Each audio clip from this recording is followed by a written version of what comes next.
Next up, we have Cameron Ford, who will be talking about secure corroding with Rust. So let's all welcome Cam to the stage.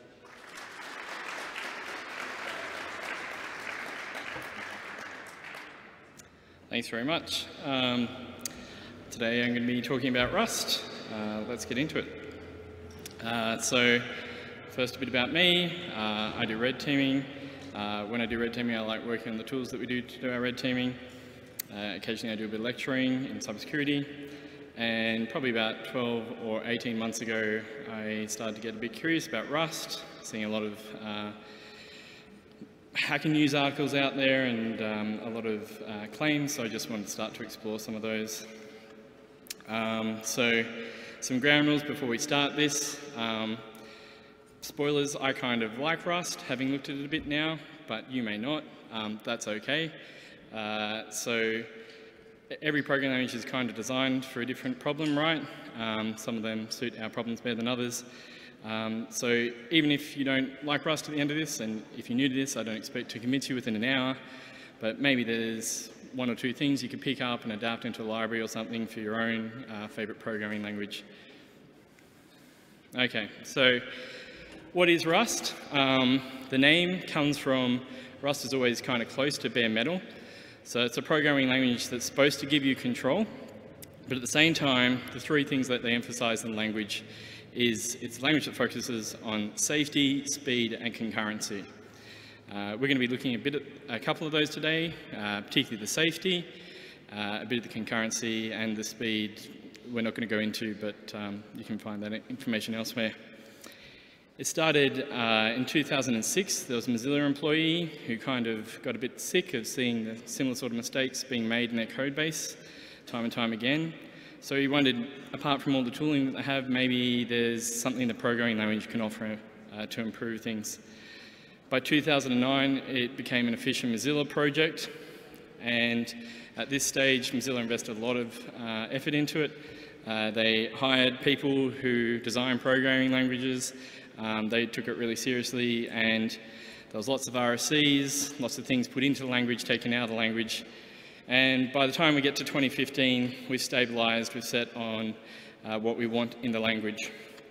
A year later, Firefox 48 starts running Rust code around the world to, I think, parse headers for a particular container for video files.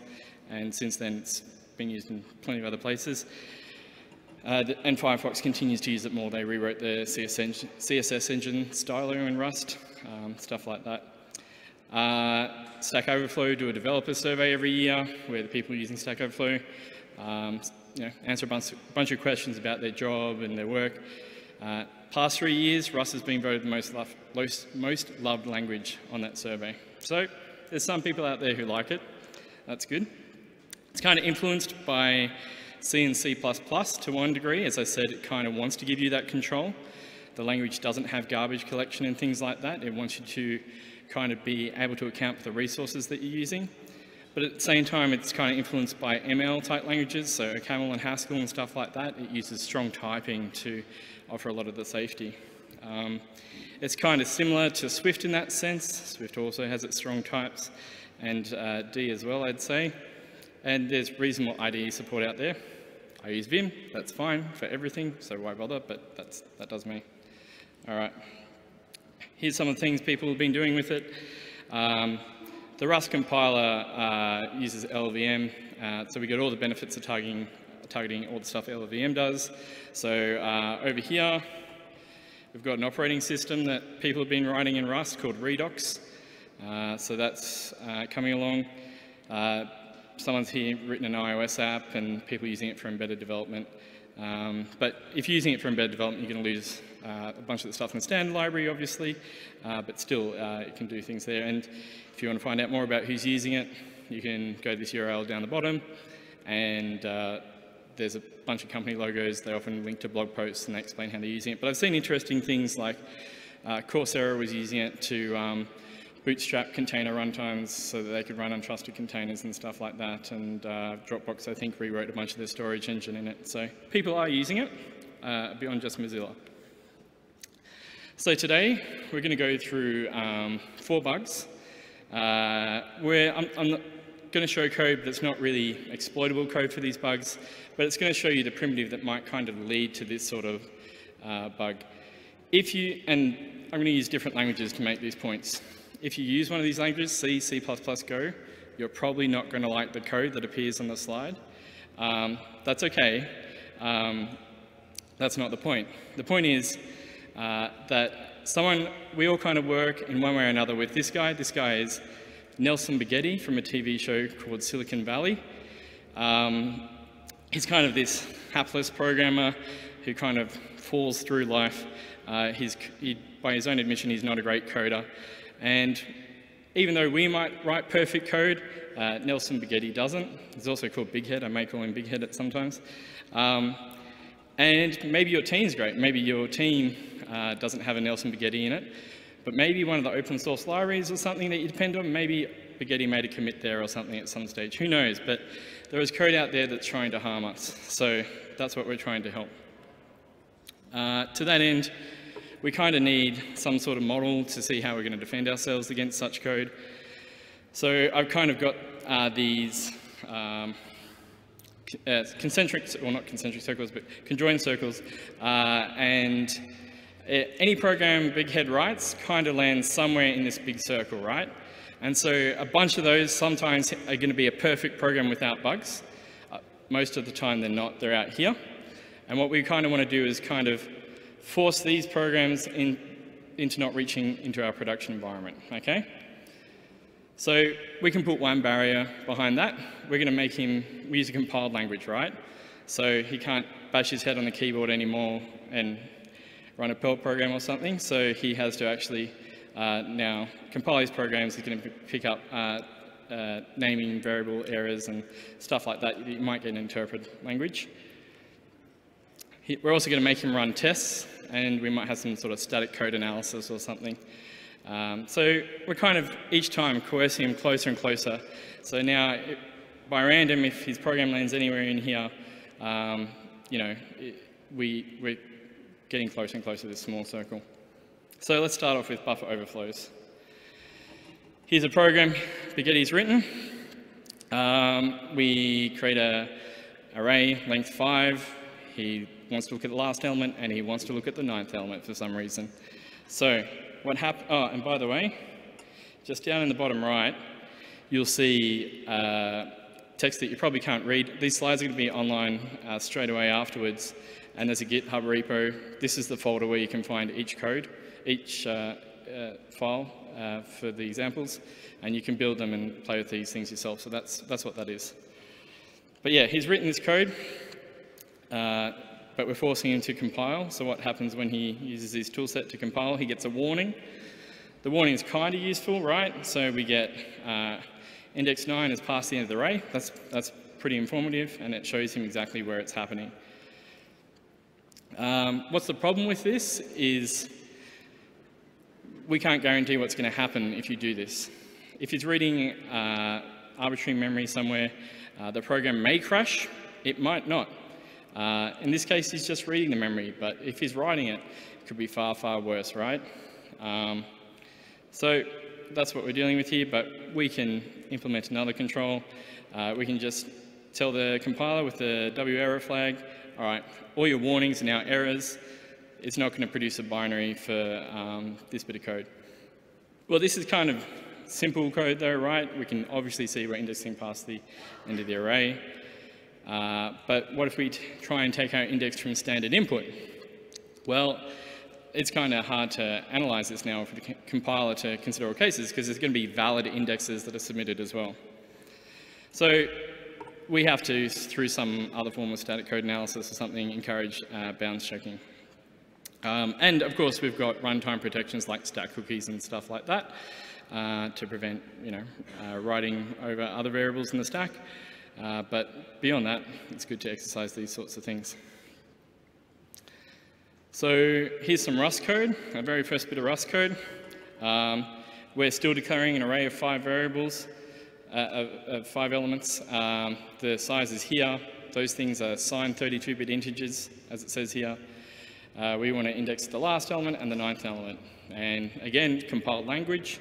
Okay, compiler throws out a warning. It's very similar, right, to the C one, but it's just a warning again. So we can do some linting on this code, and we can turn that warning into an error. The linter in Rust is a separate tool called Clippy, and like other linters, it lets you conditionally turn some sorts of warnings into errors and others not. But again, what if we take our index from standard input? We can't kind of detect that sort of thing. So we write that program, we run it with an odd index, an out-of-bounds index, and the program crashes, but it kind of crashes gracefully. It's got information. It tells us you're trying to get to the index 10, but the length is only 5. And it even tells us if we set this environment variable that we could get a whole stack trace for this. So that's interesting. What's actually happening here is because Rust knows the length of the array, it can automatically build in a bounds check in the compiled program. If you're doing out of bounds, it's going to throw you over to this standard routine for bounds checking. Otherwise, it's going to continue doing normal things. And just as an aside, we can see here the array being built on the stack, and you can see some of the optimizations we get out of LLVM to improve performance and speed. So what have we done? We're compiling, we use a compiled language, and on top of tests and static code analysis that might exist, we've got a linter that we can use. There's nothing particularly special at this stage. This is similar to other languages, but that's what we have for this kind of bug. What about null pointer dereferences? So here's an awesome C program that Biggetti's written. We've got some pointer. A bunch of stuff happens with that pointer and a bunch of code that I've excluded. Might have tried to allocate some memory to it or something. And when we try and write to that, our whole program's going to explode, right? So what should it be doing? Should be checking for nulls before we try and use them. This actually does matter in Rust, despite all the safety and everything. In Rust, you can also do unsafe things. If you want to talk directly to hardware, or if you want to optimize things somehow that you feel you need even more control, yeah, you can do that, but you just have to be explicit and put it in this unsafe block here. So let's have a look at some unsafe code. We've got a string that we build up, a Rust string, which has the pointer which it starts with and its length. We get the pointer. We print both those out so you can see hello world, the address of it. Then we create a C string, okay, so we can do that, a nice null terminated string here. And then we get to some unsafe code, so we can actually use printf from libc, and you take this format string, chuck it into printf, give it our pointer, and now C code is printing out our string. You can, this is nice, we've got libc here for us in this case, but if you've got your own C code that you want to call out to, there's a tool called bindgen as well, so you can generate Rust bindings for your C code and whatnot. And there's plenty of foreign function interfaces for other languages as well. So that's what we do there. That's a bit of C code that we consider unsafe because we're calling out. But there's also Rust code that's unsafe, apart from the stuff we're creating in the standard library. We can say, hey, create this string from raw parts. Here's where it starts. It's going to go for this long. And then when we have a look at that, we can see the original string is still fine, but we've got this corrupted string where it just keeps reading past memory. So we can do stuff like that. So that's kind of why we care about null pointer dereferences still. So here's an equally bad program in Rust where we create a pointer that's a null pointer, and we actually explicitly have to create it as mutable, by the way, another kind of safety / optimization thing. All your data types by default are immutable. So we have to say, hey, this thing's going to be mutable because I want to change it later on. And then we try and dereference it and change it. What happens? Segfault in Rust, okay? So Rust gives us a tool to kind of deal with this. In the C world, we're kind of dealing with these pointers, but Rust gives us an alternative, which is we have what's called an option type, which in turn wraps around a non-null type, which wraps around a T, which is just any type. So like that pointer could point to an int, a string, whatever, that T can be whatever, okay? So we have two different types and two different languages of dealing with this. And when we look at what can be in that C type, we get heaps and heaps of values, right? These are all valid values for that type, anything from 0 through to int max. When we talk about the Rust type, there's only two valid values. So those two valid values are none or some. And so if I ever want to use something that is an option type, my first step is I have to check whether I've got the none version or the some version. And I'll show you in code how to do this in a second. I just thought I'd explain this a bit first. So I have to do that check first, and then I can access the underlying value. In C, I get the value first, and I have to, on my own, remember to check for that null pointer. Of course, there's things that can help you with this, again, static code analysis and whatnot, but generally, this is what you're dealing with. And also, I want to point out, in terms of Rust performance and things, it talks about zero cost abstractions a lot. So here we have a zero cost abstraction. In the programming language, we have these kind of like rich types, which are, you know, an option type, which becomes two types, which then I actually get a value. But when this is actually stored, we're still talking something that's just 4 bytes long on a 32-bit system. If it's 0, it's what we consider none. If it's not 0, it's the some type. So underneath, it's all the same. But when you're accessing it via the programming language, we've got these zero cost abstraction on top. So here's our program now. We've got our pointer, and then immediately we convert that to an option type of a non-null pointer pointing to a signed 32-bit number. And if we want to access the underlying value here, we have to do this. This is kind of like a switch statement. It's called a match statement or pattern matching. So we take this good pointer, and we want to check if we have the some version or the none version. If we've got the none version, we're just going to print out or log or something the fact that this happened. If we've got the some version, this is where we now have permission to get the underlying value. This P is the non-null pointer, and then we can get that non-null pointer has a method on it called asPointer. That's the actual value. We can dereference that. Okay, so this is all still happening in my unsafe block, but I'm providing protections around it. But because I've provided those protections, I can also now move my unsafe block further in. Okay, so it can be more explicit about what might be a source of memory corruption or something like that. So unsafe code can cause bugs anywhere else in your program because you can put the program in an invalid state. But if you're trying to track down those bugs, it's probably a reasonable step to start with looking in the unsafe blocks. So that's going to help you with that sort of stuff. So what have we done? We've got, again, that compilation step. We've got our tests and code analysis. But now we've actually reduced the size of that circle of programs that will compile. There's no way that he can access that underlying pointer without going through that option type. So the type checker is giving us a bit more safety there. All right, so dangling pointers. We might see these creep up in use after free or double free sort of bugs, where we kind of lose clarity over who has responsibility for a particular piece of data. So here we have a string being created called foo, and pointer also points to foo. So now immediately these two things both have responsibility for it. They both have ability to do things to this string. We can print them both out. It's going to give us the name of the variable, the address of it, and the value that's there. Foo then decides that it wants to clean itself up. So we delete foo, we get rid of null pointer, we set it to null pointer, and now we go to print both out. Foo's invalid, that all makes sense, that's kind of what we wanted, but pointer's still pointing to that bit of memory, and now what it was expecting to be a string is whatever.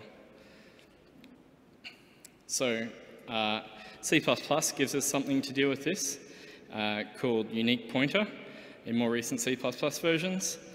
So I've written a function here. This is called take ownership. This is something that's in the example. It's not part of C++.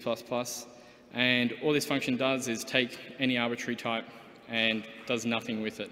but it could do something with it. It could free whatever it's getting or call the deconstructor on it.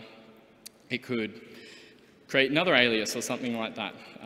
So the point is it has control over it. So we create a new string, but we wrap this up in a unique pointer. And then we print out our string, should work, and then we pass our string over to our take ownership function. And this is what happens. We actually get this template error, which is telling us that the copy constructor, where is it? Copy constructor is implicitly deleted because we're using a unique pointer. So that's actually kind of useful.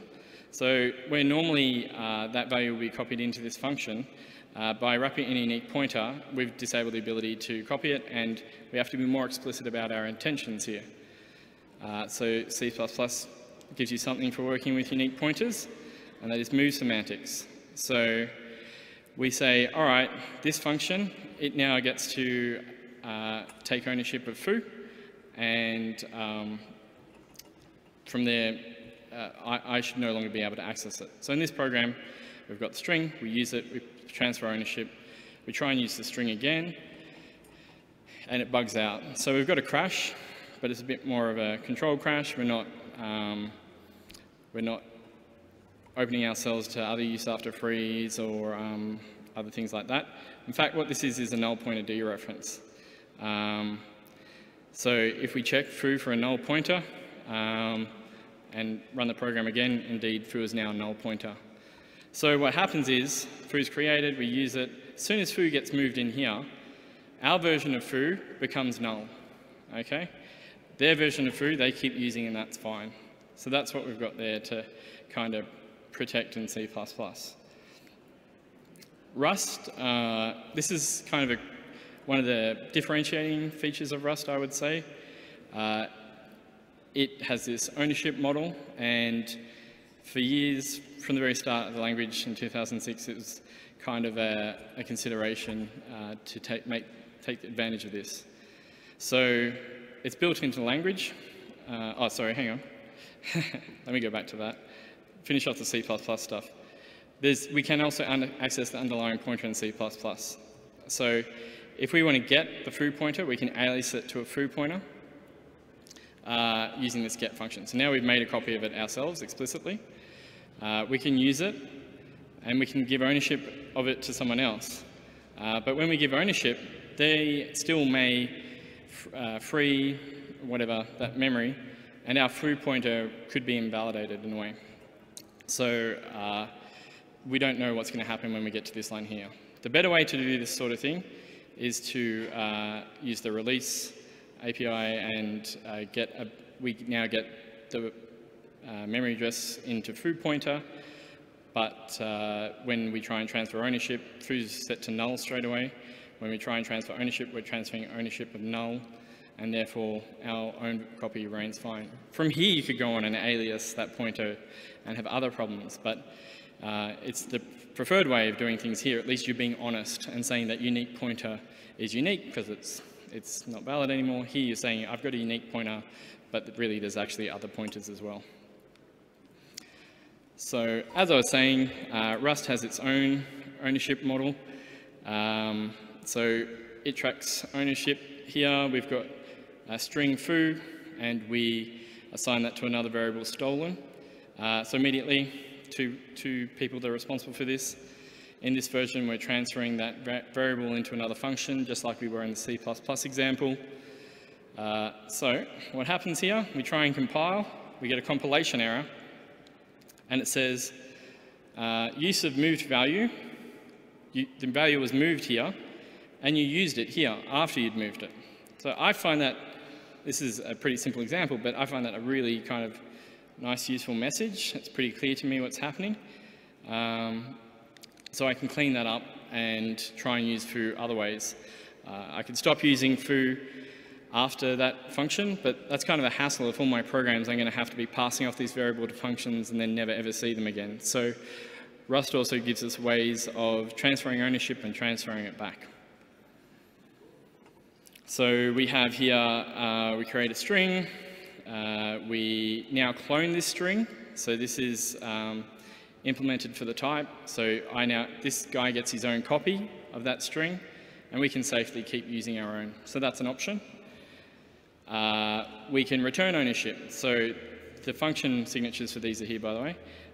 Return ownership, we take it, but then we give it back at the end. So we assign that to something else, and we can keep using that new thing. Borrowing, I can say, hey, you can have this, but when you're done with it, instead of destroying it like you normally would, I'm going to keep using it. So we can do that as well with the ampersand. That's fine if everyone's reading from it. We can have multiple borrows, but if anyone wants to change that while other people are trying to read from it, the compiler is going to complain. So you have to be explicit if you're making a mutable borrow, and if any possibly exists that there could be a mutable borrow at the same time, or a couple of mutable borrows at the same time, the compiler just won't have it. So we've got our compilation step again. We've got programs that pass through our continuous integration, continuous deployment pipeline, hopefully. We've got the type checker, which has protected us from a few things. And now we've got this borrow checker, which is further rejecting the number of programs that are actually going to end up. So, you know, if pressure's on Spaghetti and he needs to get this fix into production, and he's just hacked something up in his box, and he's ready to push out and subvert whatever CI/CD pipeline we have, he can't do it because the program's not going to exist. So the final bug I wanted to look at was data races. Here's some Go code. Immediate apologies to people that write Go. It's not pretty Go code. It's not idiomatic Go code. It's the first bit of Go code I've written, though. And what we're doing is we've got a variable here. We've got n times we're going to spin up this Go function, this lightweight thread. And every one of those is going to increment this variable. And we wait till they're all done, and we want to check what the value is at the end. And we write a bit of wrapper code around this because we kind of, I don't know, it just seems like we're just talking about multiple mutable references. It feels like this has a bit of a code smell about it. It feels like something should be wrong here. But Spaghetti's done his research this time. He's done a bit of disassembly. He says, no, look, that single line of code comes down to that one inc instruction. So those instructions, they can't interleave. We're going to be OK here. And you think, oh, OK, I'm still going to write this little harness around this and find out what happens. And this is what happens. So if everything is awesome, we print it out. If we didn't get to 100 for some reason, we find out what the value is. And that value intermittently changes. And they're the best sort of errors, right? The ones that just aren't consistent. So that's what's happening here. Now, apart from this not being, actually I'll get to that in a second. The reason this is happening, by the way, is the inc instruction isn't guaranteed to be atomic unless we use a lock prefix. So that kind of intuitively makes sense. You know, there's a few things going on with an inc instruction. We read it, we change it, write it back. You can see how that would happen, but so we need some sort of safety around this. And Go has channels and the preferred way of actually sharing memory to do that. But even if someone did progress with this sort of Go code, Go does give them another option. There's a data race detector. So you can run your tests with the -race flag, and you will hopefully find these data races in your code. Add this as a step in your CI/CD pipeline, and you can start to track down these sorts of bugs and reject those builds. So let's try and do this in Rust. We've got, we're spinning up 10 threads this time, and each one is incrementing. And we're using proper threads, not lightweight threads, just cause. Let's see what happens. So in this case, we get 0 all the time. At least it's consistent, maybe? I think that's good, consistent, but it's consistently wrong.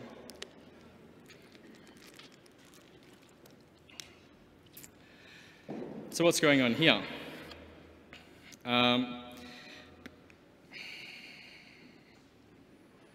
Yeah, so because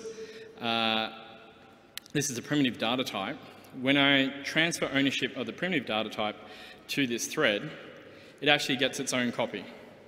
Okay, this is not a pointer to some other bit of memory. This is just a single value, and it gets its own copy. Each one of the 10 threads adds 1 to that 0 that they get, and then throw it away, and then we still get 0 at the end. So that's what's happening here. So to kind of understand this a bit better, let's do it with something that might be heap allocated, like a vector. Vectors are variable size arrays in Rust. So we're going to have every single thread add to the vector and see how this all behaves. All kind of mutating this thing at the same time, right? Well, straight away we get a compilation error. It says, you tried to move the value into the closure, and by the way, I should explain some syntax. This is a closure, so this is the function that we're giving to the thread. This move says we're giving ownership of these values to the closure, to the anonymous function. These pipes is where you put any arguments to that function, but there are no arguments. It's just capturing this variable from its environment. So it gets ownership of it and then tries to use it, and we get some sort of compilation error. This might be kind of initially confusing. I mean, it's its function, can't it use that? So I split this out into 2 separate threads rather than have a loop, and let's see what happens when we compile this program. Okay, so the first one, the first thread that spins up, it receives ownership. It's the second thread when it tries to use that variable for which ownership has already been transferred. It has a fit and won't compile. That makes more sense now, I can see that. So the question is how we're going to fix this. If this was a normal function, the ownership is kind of obvious. You know, if we call this function first, we transfer ownership, it transfers it back. Good, we're on the, back in the main function, transfer ownership to the second function, transfer it back, we're fine. But with threads, there's a whole new world of possibilities, right? So we may get a scenario where that execution pattern happens again. So it may transfer ownership there and back to that second function. But those functions could happen at any time in this timeline. So they could end up both running at the same time, or you know, in different order or something like that. So we have to solve that. You know, how are we going to give these threads concurrent access to this bit of memory?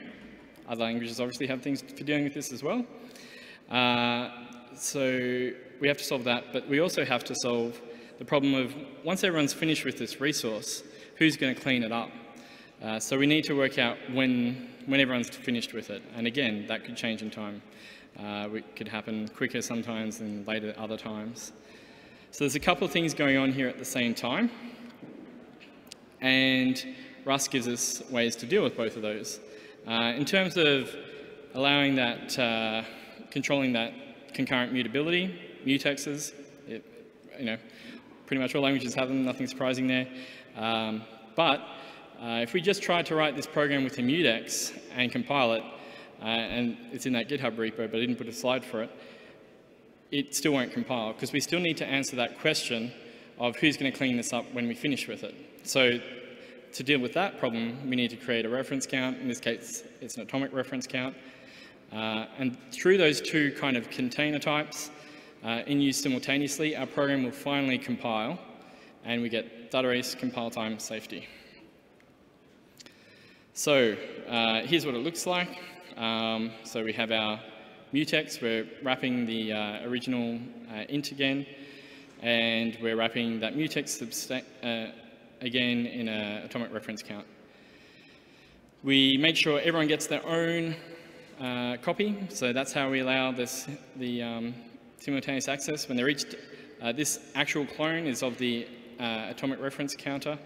It just increments the reference counter. That's the definition of clone for ARC. And when it's done, when this closure finishes, the Rust compiler knows, all right, I can clean up this variable, which for a reference counter means I decrement that reference counter. I need to acquire a lock to the mutex, obviously, and that lock, acquiring that lock could fail or it could succeed. So in good Rust code, I should be checking that. Here, to fit on the slide, I'm just using this unwrap function to assume that it's worked. If I'm wrong in that assumption, the program will blow up here, and it will tell me why.